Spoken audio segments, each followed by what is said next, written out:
ജർമ്മനിയിൽ Dubai chocolate കിട്ടുമോ അല്ലെങ്കിൽ നമ്മൾ പറ്റിക്കപ്പെടുമോ? കഴിഞ്ഞ ദിവസം ഞാൻ ദുബായ് ചോക്ലേറ്റ് വീഡിയോ കഴിഞ്ഞപ്പോ എല്ലാരും പറഞ്ഞു ഡ്യൂപ്ലിക്കേറ്റ് ആണെന്ന്. ചിലവന്മാര് പറഞ്ഞ് ഞാൻ പറ്റിക്കപ്പെട്ടെന്ന്. അതെന്റെ കരളിലാണ് ഗൈസ് സ്പർശിച്ചത്. ഇന്ന് ഞാനുള്ള കണ്ട എല്ലാ സൂപ്പർ മാർക്കറ്റിലും കയറി ഇറങ്ങി ദുബായിൽ നിന്ന് കാണുന്ന എല്ലാ സാധനവും മേടിച്ചിട്ടുണ്ട്. എന്റെ പൈസ കുറച്ച് പോയി, എന്നാലും കുഴപ്പമില്ല. ഇതെന്ന് അറിഞ്ഞിട്ട് വേറെ പരിപാടിയുള്ളൂ. ഈ സാധനം ഞാൻ ഡ്യൂപ്ലിക്കേറ്റ് ആണെന്നുണ്ടെങ്കിൽ ഉണ്ടല്ല, ഞാൻ അടുത്ത വണ്ടിക്ക് ദുബായിക്ക് ഒരു വീട്ടിലങ്ങാട് വിട്ടു. ലിൻഡിന്റെ സ്വിസ് മെയ്ഡ് സാധനമാണ് നമ്മൾ ഇന്ന് മേടിച്ചാക്കണത്. ഇത് പൊട്ടുമ്പോൾ മറ്റേ പിസ്താഷ്യൂ തെറിക്കണം. അതാണ് നമ്മുടെ ദുബായ് ചോക്ലേറ്റ്.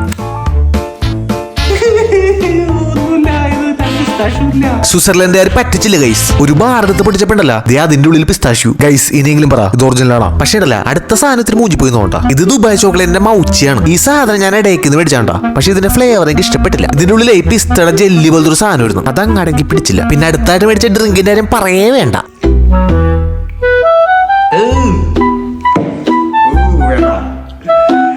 ഗൈസ് മേടിക്കരുത്.